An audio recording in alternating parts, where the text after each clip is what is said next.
No, we are not against the Bodo community. We are not against the Bodo language. Yes, we are in favor of the Bodo community. Yes, we are in favor of the development with the Bodo language. Hey, message to that এই হাউসৰ পৰা যাতে যায় ইয়াৰ কাৰণে মই আমাৰ বিত্তমন্ত্ৰী ডাঙৰে দেৱক এইখিনি আৰ্থিকভাৱে আমাক অনুদান দি সহায় কৰিবৰ কাৰণে মই এইখন পবিত্ৰ সদনত অনুৰোধ মোৰ ফালৰ পৰা ৰাখিছোঁ অসমৰ বিত্তমন্ত্ৰী ডাঙৰীয়া দেৱে এইখন পবিত্ৰ সদনত দাখিল কৰা যিটো নেকি এটা বাজেট এই বাজেটটো মই জনকল্যাণমুখী উন্নয়নমুখী আৰু দূৰদৰ্শী এটা বাজেট বুলি মই আখ্যা দিব বিচাৰোঁ এই বাজেটখনক যেতিয়া প্ৰস্তুত কৰিছিলে নিশ্চয়কৈ আমাৰ যিসকলে বাজেটখন বিস্তৃতভাৱে অধ্যয়ন কৰিছে গভীৰভাৱে বিশ্লেষণ কৰিছে সঁচাকৈ আমি ক'বলৈ বাধ্য যে এই বাজেটখনত আমি পুঁজিৰ অভাৱ দেখা নাই উন্নয়নৰ কাৰণে ইনফ্ৰাষ্ট্ৰাকচাৰ ডেভেলপমেণ্টৰ কাৰণে যিখিনি প্ৰতিশ্ৰুতি আমি বাজেটখনত দেখিবলৈ পাইছোঁ উন্নয়নৰ কাৰণে যিখিনি আমাৰ চৰকাৰীভাৱে পদক্ষেপ লোৱাৰ ব্যৱস্থা লোৱাৰ প্ৰয়োজন আছে গোটেইখিনি আজি এই বাজেটখনত দেখিবলৈ আমি পাইছোঁ মোৰ এটা অনুভৱ হয় এই বাজেটখন যেতিয়া প্ৰস্তুত কৰিছিলে ফাইনেন্স মিনিষ্টাৰ ডাঙৰীয়া দেৱে নিশ্চয়কৈ নিজৰ ওচৰতে লগতে হয়তো আমাৰ মা লক্ষ্মী দেৱী বিশ্বকৰ্মা দেৱতা ধন কবিৰ দেৱতা এই গোটেইখিনিক একেলগে লগত ৰাখি পেলাই তেখেতে বাজেটখন প্ৰস্তুত কৰা হৈছিল বুলি মোৰ এটা ধাৰণা হয় কিয়নো এই বাজেটখনত আমাৰ অলপ আগত মোৰ আগত যিজন এমএলএ ডাঙৰীয়াই বক্তব্য ৰাখিলে যে অসমৰ প্ৰতিটো শ্ৰেণীৰ প্ৰতিটো বৰ্গৰ প্ৰতিটো অঞ্চলৰ উত্তৰ দক্ষিণ পূব পশ্চিম সকলো অঞ্চলৰ ৰাইজৰ জাতি জনগোষ্ঠীৰ আমাৰ প্ৰতিজনৰে আশা আকাংক্ষা অঞ্চলৰ ৰাইজৰ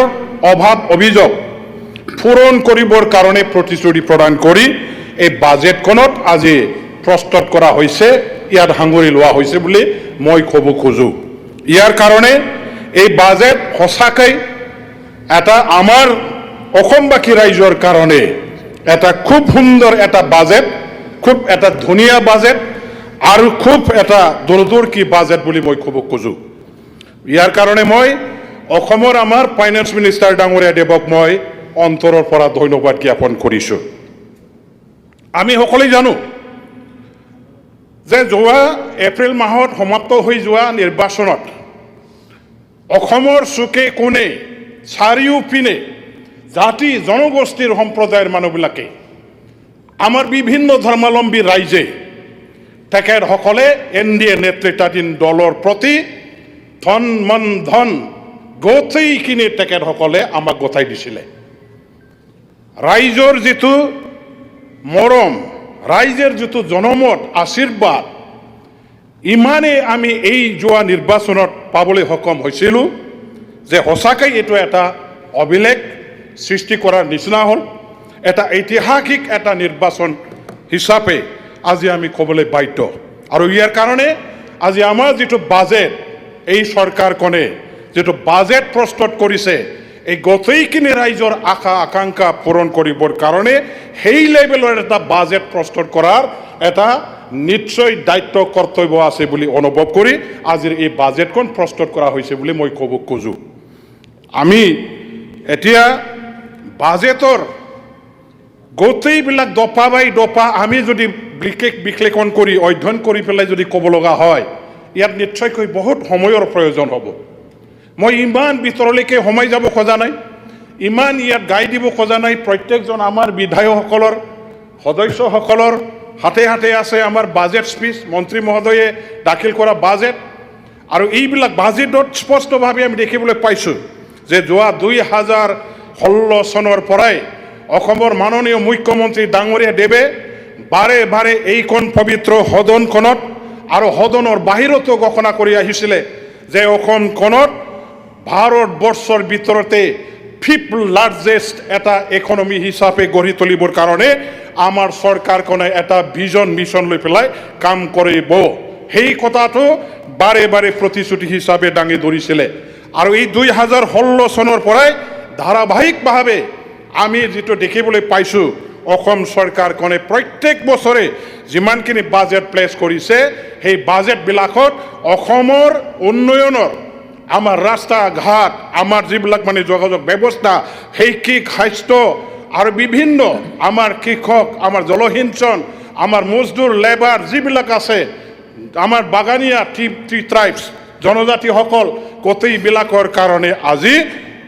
তেখেতসকলে আমাৰ এই চৰকাৰত যিসকলে আছে নেতৃত্ব দিছে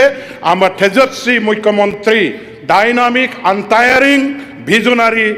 লিডাৰৰ নেতৃত্বত আজি এইবিলাক পূৰণ কৰিবৰ কাৰণে এটা প্ৰতিশ্ৰুতি আৰু সংকল্পবদ্ধ হৈ কাম কৰি অহাটো আমি দেখিবলৈ পাইছোঁ। সঁচাকৈ আজিৰ দিনটোত আমি সেই কণ্টিনিউৱেশ্যন যে 5th লাৰ্জেষ্ট মানে ষ্ট্ৰংগেষ্ট ইকনমি হিচাপে ডেভেলপ কৰিবৰ কাৰণে ফৰ্মেশ্যন দিবৰ কাৰণে যেটা এটা সংকল্প সেই সংকল্পটো পূৰণ কৰিবৰ কাৰণে আজিও এই কণ্টিনিউৱেশ্যনটো আমাৰ ফাইনেন্স মিনিষ্টাৰ ডাঙৰীয়াই তেখেতে মানে কেৰি ফৰৱাৰ্ড কৰি আছে। আজি এই বাজেটত মই দেখিবলৈ পাইছোঁ আমাৰ ইতিহাসত কেতিয়াও আমি দেখিবলৈ নোপোৱা লাখ লাখ ছাত্ৰ ছাত্ৰী আমাৰ যুৱক যুৱতীসকলক চাকৰি দিয়াৰ ইতিহাস আমি পাহৰিব নোৱাৰোঁ। এইখন অসমত বৰ্তমানৰ মুখ্যমন্ত্ৰী ডাঙৰীয়া দেৱৰ নেতৃত্বত আমাৰ ল'ৰা ছোৱালীবিলাকে বিনা পইচাৰে চাকৰি পাবলৈ সক্ষম হ'ল। আকৌ আহি থকা দিনবিলাকতো 2 লাখ চাকৰি আমাৰ যুৱক যুৱতীসকলক দিয়াৰ কাৰণে যিটো প্ৰতিশ্ৰুতি ইয়াত মানে ৰখা হৈছে সঁচাকৈ আমাৰ ছাত্ৰ ছাত্ৰীসকলক যথেষ্ট উৎসাহিত কৰিব ভালকৈ পঢ়িবৰ কাৰণে এজন মেধাৱী ছাত্ৰ ছাত্ৰী হ'বৰ কাৰণে কম্পিটিশ্যনত নামি যাবৰ কাৰণে নিশ্চয়কৈ ল'ৰা ছোৱালীবিলাকক আজি মানে ইয়াত উৎসাহিত কৰিব। আজি আমি আমাৰ এই অঞ্চলৰ মহিলাসকলৰ অসমবাসী মহিলাসকলৰ কাৰণে লাখপতি বাইদেউ উদ্যমিতা আঁচনিৰ দ্বাৰা দি আমাৰ বহু মহিলাসকলক আজি অৰ্থনৈতিকভাৱে স্বাৱলম্বী কৰা এই ব্যৱস্থা আমি দেখিবলৈ পাইছোঁ। আমাৰ যুৱকসকলৰ কাৰণে CM ট্ৰিপলৰ দ্বাৰা দি আজি ব্যৱসায়ীমুখী হ'বৰ কাৰণে বেপাৰ বাণিজ্য কৰি নিজৰ ভৰিত থিয় দি পেলাই অসমখনৰ অৰ্থনৈতিক শক্তিশালী গঢ়ি তোলাত সহায় আগবঢ়াবৰ কাৰণে যিখিনি ব্যৱস্থা কৰি দিয়া হ'ল সেইটো সঁচাকৈ প্ৰশংসনীয়। আৰু ঠিক তেনেদৰে এই ধৰণৰ আজি আমাৰ অসমবাসী ল'ৰা ছোৱালীবিলাকে ছাত্ৰ ছাত্ৰীসকলে আমাৰ ফৰেইন কাণ্ট্ৰিজবিলাকত চাকৰি কৰিব পৰাকৈ ফৰেইন লেংগুৱেজ লাৰ্ণিং ইয়াৰ ব্যৱস্থা কৰি দিয়াৰ কাৰণে যিখিনি এটা ব্যৱস্থা কৰা হ'ল সেইটো সঁচাকৈ এটা যুগান্তকাৰী এটা ঐতিহাসিক এটা পদক্ষেপ আমাৰ এমপ্লয়মেণ্ট জেনেৰেশ্যনৰ এটা পদক্ষেপ এই চৰকাৰখনে লোৱা হৈছে বুলি মই ক'ব খোজোঁ। আজি এই হাউচখনত সন্মানীয় উপাধ্যক্ষ মহোদয় মই বাজেটৰ ওপৰত বিস্তৃতভাৱে ক'বলৈ নগৈ কিছুমান মোৰ ইয়াৰ সংযোগ কৰিব লগা আছে। আমাৰ ফাইনেন্স মিনিষ্টাৰ ডাঙৰীয়া দেৱ আছে মই তেখেতক সঁচাকৈ ধন্যবাদ দিব খুজিছোঁ। তেখেতে এই বাজেটখনত আমাৰ কোকৰাঝাৰ ইউনিভাৰ্চিটি এই ইউনিভাৰ্চিটিৰ কাৰণে 100 crore তেখেতে যিটো ঘোষণা কৰিলে ইয়াৰ কাৰণে মই বড়োলেণ্ডবাসী ৰাইজৰ হৈ ছাত্ৰ ছাত্ৰীৰ হৈ অভিভাৱকবিলাকৰ হৈ মই অশেষ ধন্যবাদ জ্ঞাপন কৰিছোঁ। আৰু ইয়াৰ লগতে কোকৰাঝাৰ এই ইউনিভাৰ্চিটিত আমাৰ যথেষ্ট সমস্যা আছে। টিচাৰ এপইণ্টমেণ্ট আজিলৈকে এটাও হোৱা নাই। সেই টিচাৰ এপইণ্টমেণ্টৰ ব্যৱস্থাও যাতে কৰা হয় তাতে আমাৰ যিখিনি আন্তঃগাঁথনি নিৰ্মাণৰ কাৰণে এতিয়া আকৌ পইচাৰ দৰকাৰ হ'ব নিশ্চয়কৈ ভৱিষ্যতৰ দি থকাৰ ব্যৱস্থা তেখেতৰ ফালৰ পৰা থাকিব। মই আজি ৰিকুৱেষ্ট অনুৰোধ কৰিব খোজোঁ যে আমি এই মাহৰ ভিতৰত শেহতীয়াভাৱে কেইদিনমান আগত দিল্লীত থকা জৱাহৰলাল নেহৰু ইউনিভাৰ্চিটিত আমাৰ বড়োলেণ্ড চৰকাৰৰ এডুকেশ্যন বিভাগ আৰু জৱাহৰলাল নেহৰু ইউনিভাৰ্চিটি JNUৰ লগত এটা আমাৰ আলোচনা হৈ গ'ল দ্বিপাক্ষিক আলোচনা হৈ গ'ল আৰু এই দ্বিপাক্ষিক আলোচনাত আমাৰ এটা সিদ্ধান্ত লোৱা হ'ল। এই সিদ্ধান্তটো হ'ল যে JNUত বড়ো MIL এই বছৰৰ পৰা ইন্ট্ৰডিউচ কৰা হ'ব লগতে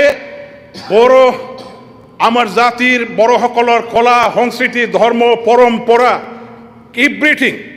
আমাৰ বড়ো ষ্টাডি চেণ্টাৰ হিচাপে ইউনিভাৰ্চিটিত আকৌ এটা তেখেতসকলে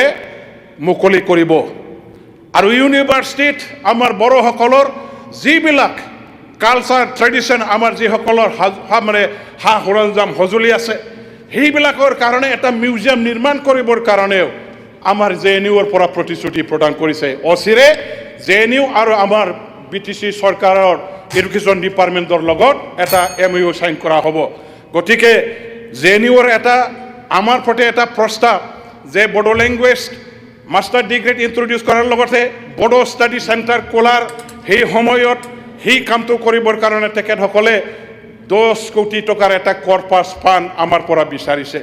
মই আজি অসম চৰকাৰৰ বিত্তীয় মন্ত্ৰী ডাঙৰীয়া দেৱৰ পৰা মানে আমাৰ বড়োলেণ্ডবাসী ৰাইজৰ হৈ আমাৰ JNUৰ যিটো কৰ্পাছ ফাণ্ড 10 কোটি টকা যিটো দিব লগা আছে বা যিখিনি আমাৰ এটা বুজা পৰা আছে সেইখিনি পইচা বা সেইখিনি টকা পুঁজিটো অসম চৰকাৰৰ ফালৰ পৰা আমাক সহায় কৰিলে নথৈ আমি আনন্দিত হ'ম মই সেইটো ক'ব খোজো যে যিটো সময়ত দেখি আমাৰ এই বিধানসভাৰ পৰা বড়ো ভাষাক নাইকিয়া কৰিবৰ কাৰণে গুচাই দিবৰ কাৰণে এটা মানে ব্যৱস্থা লোৱা হৈছে বুলি বাহিৰত মানে এটা মিছাকৈ প্ৰচাৰ হৈছিল আৰু যাৰ কাৰণে এটা ভুল বুজাবুজিও হ'বলৈ ধৰিছিলে এই সময়ত আজি অসম চৰকাৰৰ ফালৰ পৰা এই কৰ্পাছ ফাণ্ডৰ 10 কোটি টকাটো JNUত যদি আমাৰ বড়ো ষ্টাডি চেণ্টাৰৰ নামত অনুদান হিচাপে যদি আগবঢ়ায় তেতিয়া এটা ভাল মেছেজ হ'ব যে নো we are not against the Bodo community we are not against the Bodo language yes we are in favor of the Bodo community yes we are in favor of the development of the Bodo language hey message to যাতে এই হাউসৰ পৰা যাতে যায় ইয়াৰ কাৰণে মই আমাৰ বিত্তমন্ত্ৰী ডাঙৰীয়া দেৱক এইখিনি আৰ্থিকভাৱে আমাক অনুদান দি সহায় কৰিবৰ কাৰণে মই এইখন পবিত্ৰ সদনত অনুৰোধ মোৰ ফালৰ পৰা ৰাখিছোঁ যোগাযোগৰ ব্যৱস্থাত মই দুটামান মোৰ ফালৰ পৰা এটা সংযোগ কৰিবৰ কাৰণে মানে ইয়াত উত্থাপন কৰিব খুজিছোঁ যে মোৰ সমষ্টি 2 নম্বৰ দতমা সমষ্টিৰ কচুগাঁৱত নেশ্যনেল হাইৱে 27ত এটা মানে কি কয় ফ্লাইঅভাৰৰ দৰকাৰ আছে সেইটো অলপ মানে নোট কৰিলে ভাল হয় গোসাইগাঁও চিভিল SDOৰ ফালে যোৱা যিটো ৰাস্তা তাতে আমাৰ নেশ্যনেল হাইৱে 27ত ফ্লাইঅভাৰৰ দৰকাৰ আছে প্ৰত্যেক বছৰে 2-4 জন মানুহ মৰি থাকে আমাৰ চৌতাৰা ৰেল লাইনত ৰেলৱে অভাৰব্ৰিজৰ দৰকাৰ আছে পকেৰা গ্ৰাম ৰেল লাইনৰ ওপৰেদি আমাৰ মানে কি কয় বাউকুংগ্ৰে সমষ্টিৰ অধীনত পৰা তাত মানে ফ্লাইঅভাৰৰ দৰকাৰ আছে সেইখিনি যদি আমাক হেৰি কৰে মানে অসম চৰকাৰৰ ফালৰ পৰা দিয়াৰ ব্যৱস্থা কৰে আৰু লগতে যে আমাৰ মানে ওদালগুৰিত থকা বড়োলেণ্ড ইউনিভাৰ্চিটিৰ যিটো এটা কেম্পাছ আছে সেই বড়োলেণ্ড ইউনিভাৰ্চিটিৰ কেম্পাছটো যাতে ফুল প্লেজেড ইউনিভাৰ্চিটিত আপগ্ৰেডেশ্যনৰ কাৰণে যাতে প্ৰক্ৰিয়া আৰম্ভ কৰে মই এইখিনিকে আজি আমাৰ ফাইনেন্স মিনিষ্টাৰ ডাঙৰীয়া দেৱৰ ওচৰত এটা আমাৰ ফালৰ পৰা মানে অনুৰোধ হিচাপে ৰাখিছোঁ ধন্যবাদ নমস্কাৰ